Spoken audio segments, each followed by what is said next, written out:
कोकणातील प्रत्येक अपडेट जाणून घेण्यासाठी आजच माझे कोकणच्या सोशल मीडिया प्लॅटफॉर्मला लाईक, फॉलो आणि सबस्क्राइब करा। नमस्कार, मी प्रणाली भोसले। माझे कोकणच्या बातमीपत्रात आपल्या सर्वांचं मनपूर्वक स्वागत करते। बातमीपत्राला सुरुवात करण्याआधी पाहूयात हेडलाईन्स। आता गुन्ह्याच्या तपासाची प्रगती मिळणार व्हॉट्सॲपवर। रत्नागिरीतील नागरिकांसाठी मिशन प्रगती आणि मिशन प्रतिसाद, जिल्हा पोलीस अधीक्षकांनी दिली माहिती।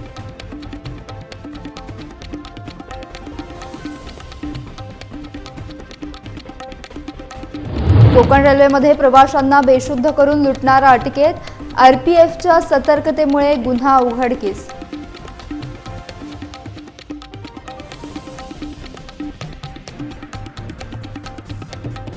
आणि लेह लडाखमध्ये अडकलेले सर्व महाडमधील पर्यटक सुखरूप।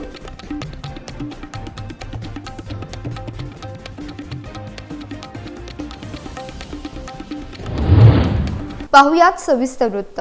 गुन्ह्यातील फिर्यादीला गुन्हा दाखल झाल्यानंतर त्या गुन्ह्यातील अपडेट मिळण्यासाठी मिशन प्रगती आणि ज्येष्ठ नागरिकांच्या प्रश्नांसाठी मिशन प्रतिसाद रत्नागिरी जिल्ह्यातील नागरिकांसाठी जाहीर करण्यात आल्याची माहिती जिल्हा पोलीस अधीक्षक नितीन बगाटे यांनी पत्रकार परिषदेत दिली आहे।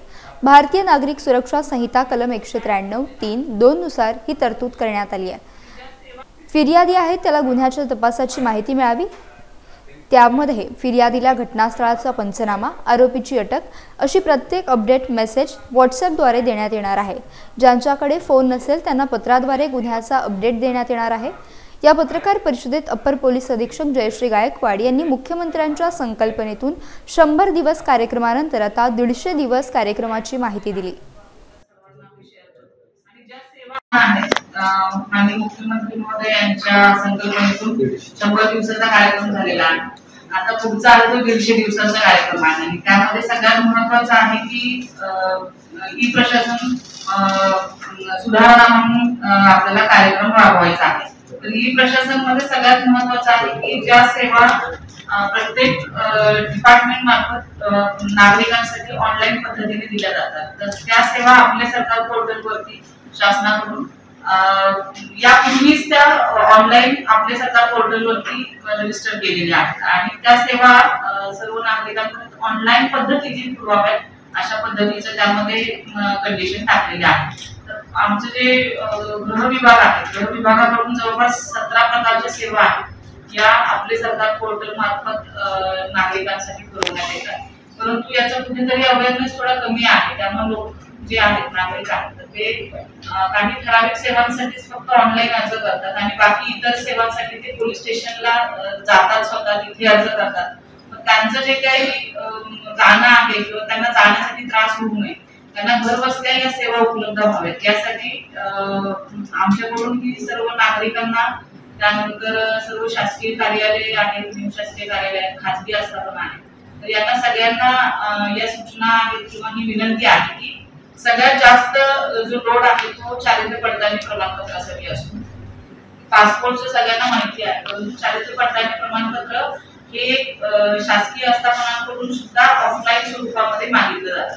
तर मग सर्व शासकीय आस्थापना आहेत, खासगी आस्थापना आहेत, निमशासकीय आहेत, त्यांना ही विनंती राहील की त्यांनी pcc.mahaonline.gov.in या वेबसाईट वरती अर्ज करायचा आहे। तर त्याचा जो QR कोड आहे तर तो आम्ही आमच्या रत्नागिरी जिल्हा पोलीस दलाच्या वेबसाईट वर सुद्धा केलेला आहे आणि आपले सरकार पोर्टल वरती सुद्धा आपल्याला हे PCC महाऑनलाईन याची लिंक आपल्याला उपलब्ध असणार आहे। तर कमीत कमी वेळेमध्ये जे ऑनलाईन सर्टिफिकेट साठी अप्लाय करतात तर त्यांचा आपल्या 3 दिवसामध्ये आपण त्यांना हे सर्टिफिकेट इश्यू करतो।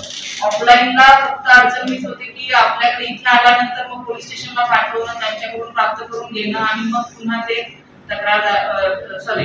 नागरिकांना देणं, तर त्याच्यात खूप वेळ जातो। तो 7 दिवसांचा कालावधी जातो, तर आपल्याला हा 3 दिवसच ठेवायचा आहे आणि ई प्रशासन सुधारणांमध्ये आपल्याला सर्व सेवा ऑनलाईन पद्धतीने द्यायच्या आहेत, जेणेकरून नागरिकांना पोलीस स्टेशन पर्यंत येण्याची आवश्यकता लागणार नाही। कोकण कन्या एक्सप्रेसमध्ये प्रवाशांना गुंगीचे औषध देऊन लुटणाऱ्या एका आरोपीला रेल्वे सुरक्षा दलाच्या गुन्हे आणि गुप्तचर शाखेनं मोठ्या सतर्कतेनं पकडलंय।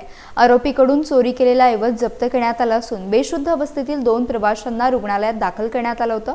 दिनांक 9 जुलै रोजी ही कारवाई करण्यात आली आहे। 9 जुलै रोजी आरपीएफ रत्नागिरीचे निरीक्षक संजय वत्स आणि PR अमोल पाटील PR कोकरे हे कोकण कन्या एक्सप्रेसमध्ये गस्तीवर होते। दुपारी संगमेश्वर रेल्वे स्थानकावर ट्रेन थांबली असता मोहम्मद उस्मान घनी आणि त्यांचा मुलगा वसीम उद्दीन घनी वय वर्ष 25 हे मागील जनरल डब्यातून संशयास्पदरित्या उतरून स्लीपर कोचमध्ये चढताना दिसले। आरपीएफ पथकाला त्यांचा संशय आला आणि त्यांनी स्लीपर कोच D6 मध्ये त्यांना थांबवलं। त्यांच्याकडे 3 मोबाईल फोन आढळले, ज्याबद्दल ते समाधानकारक उत्तर देऊ शकले नाहीत। पथकाने संशयितांना ताब्यात घेऊन चिपळूण स्थानकावर उतरवलं। चिपळूण येथे आरपीएफने त्यांची कसून चौकशी केली असता वसीमुद्दीन घनीने सांगितले तो बिहारचा रहिवासी असून मुंबईतील अंधेरी येथील एका बांधकाम साइटवर काम करतो।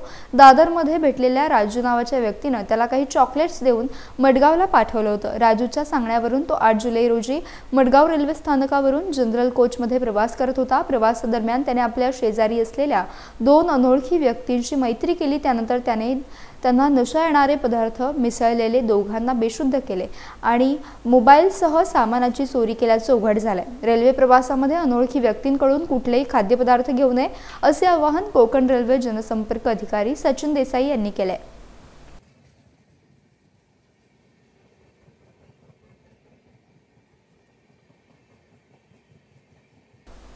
3 दिवसांपूर्वी लेह लडाख येथे पर्यटनासाठी गेलेल्या महाडमधील 9 जणांना रस्त्यात झालेल्या दरड कोसळण्याच्या घटनेने रस्त्यातच 2 दिवस अडकून पडावं लागलं होतं। या संदर्भातील वृत्त प्रसिद्ध झाल्यानंतर स्थानिक प्रशासनामार्फत करण्यात आलेले प्रयत्न मंत्री भरत गोगावले, खासदार सुनील तटकरे तसेच स्नेहल जगताप, नाना जगताप यांच्या वतीने करण्यात आलेल्या सहकार्याबद्दल आभार मानण्यात आले असून आपण त्या अडचणीतून सुखरूप बाहेर पडल्याची माहिती समीर सावंत यांनी दिली आहे। नमस्कार मित्रांनो, श्री वीरेश्वर महाराजांच्या कृपेने आज आम्ही कठीण प्रसंगातून बाहेर पडलेलो आहोत। दुपारी 2:30 वाजता VROनी ज्या काही मोजक्या गाड्या सोडल्या त्यामध्ये आमची एक गाडी होती। त्यातून आम्ही बाहेर पडून आता जिस्पा या ठिकाणी सुखरूप पोहोचलेलो आहोत।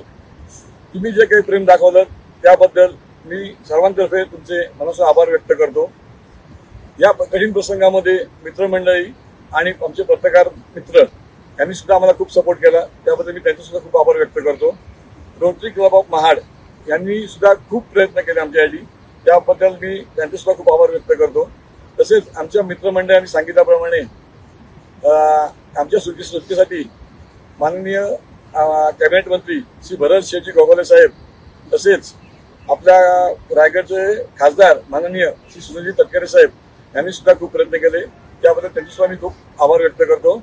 तसेच स्नेहलताई जगताप आणि नाना जगताप यांनी सुद्धा आम्हाला स्वतः फोन करून जो काही मॉरल सपोर्ट दिला त्याबद्दल त्यांचे सुद्धा मी आभार व्यक्त करतो।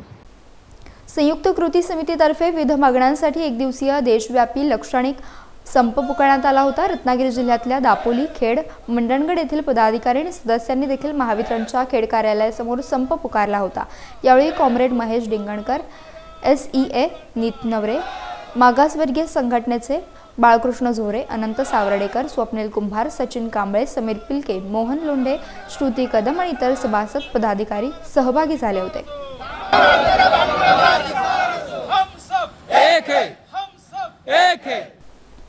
लांजा तालुक्यातील एकूण 60 ग्रामपंचायतीच्या सरपंच पदाचे फेर आरक्षण सोडत काढण्यासाठी सोमवारी 14 जुलै रोजी सकाळी 11 वाजता लांजा तहसीलदार कार्यालयात सभागृहात विशेष सभा आयोजित करण्यात आली आहे। सन 2025 ते 2030 या कालावधीत मुदत संपणाऱ्या ग्रामपंचायतच्या सार्वत्रिक निवडणुका झाल्यानंतर सरपंच पद कोणत्या प्रवर्गासाठी आरक्षित असेल हे निश्चित करण्यासाठी तालुक्यातील एकूण 60 ग्रामपंचायतीचे सरपंच पदाच्या आरक्षण सोडतीबाबत सोमवारी 14 जुलै रोजी सकाळी 11 वाजता ही सोडत काढण्यात येणार आहे। त्यासाठी विशेष सभेचे आयोजन करण्यात आले असून या सरपंच पदाचे आरक्षण सोडत विशेष सभेसाठी उपस्थित राहण्याचे आवाहन तहसीलदार प्रियंका ढोले यांनी केले।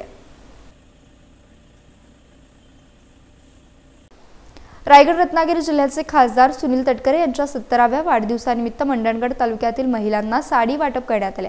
खासदार तटकरे विकास कामात मंडणगड तालुक्यात प्राधान्य देत असल्याने मागील 7 वर्षांपासून अनेक विकास कामे तालुक्यात झाली आहेत।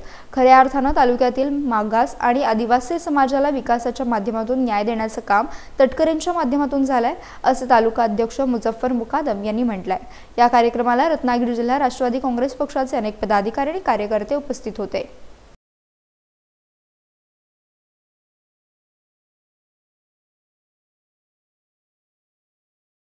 आज मंडणगड तालुक्यामध्ये आदरणीय खासदार श्री सुनीलजी तटकरे साहेब यांचा वाढदिवस आहे 70वा।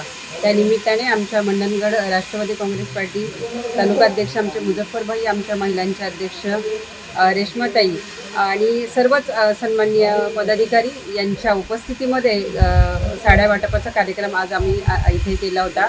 खरं तर महायुती सरकार हे सर्व मायमाऊलींना बळ देणारं सरकार आणि त्याच निमित्ताने आज आदरणीय प्रदेशाध्यक्ष तसेच आमचे खासदार यांचा वाढदिवस आहे आणि उद्या गुरुपौर्णिमाही आहे आणि उद्या जागतिक मातृदिन पण आहे। तर या निमित्ताने ह्या मातृशक्तीला आम्ही आज साडीरूपी भेट देण्याचा इथे कार्यक्रम घेतला आहे आणि मी आमच्या सर्वांच्या वतीने आदरणीय साहेबांना उदंड आयुष्याच्या अनंत शुभेच्छा देते।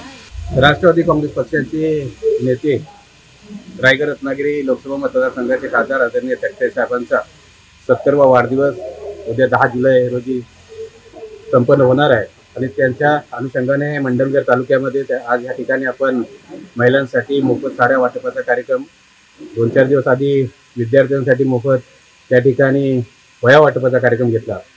आदरणीय नेते त्या पद्धतीत ह्या मतदारसंघामध्ये काम करत आहेत, सर्व धर्मसमभाव जपत आहेत, सर्व धर्माच्या लोकांसाठी त्या पद्धतीचा एक आधार देत आहेत। त्या विशेष आदरणीय तटकरे साहेबांचा 70वा वाढदिवस मंडणगड तालुक्याच्या वतीने मी त्यांना मनापासून खूप खूप शुभेच्छा देतो। उद्या त्या ठिकाणी गुरुपौर्णिमा देखील आहे, राजकीय गुरु देखील आमच्या सर्वांची तेच आहेत। गुरुपौर्णिमेच्या देखील त्यांना शुभेच्छा देतो। पुन्हा एकदा आमच्या सर्व महिलांच्या वतीने उपस्थित सर्व महिलांच्या वतीने आदरणीय तटकरे साहेबांना वाढदिवसाची शुभेच्छा। यासह बातमीपत्रात वेळ झाली इथेच थांबण्याची भेटूयात नवीन बातमीपत्रासह। तोपर्यंत तुम्ही कुठेही जाऊ नका, पाहत रहा फक्त माझे कोकण।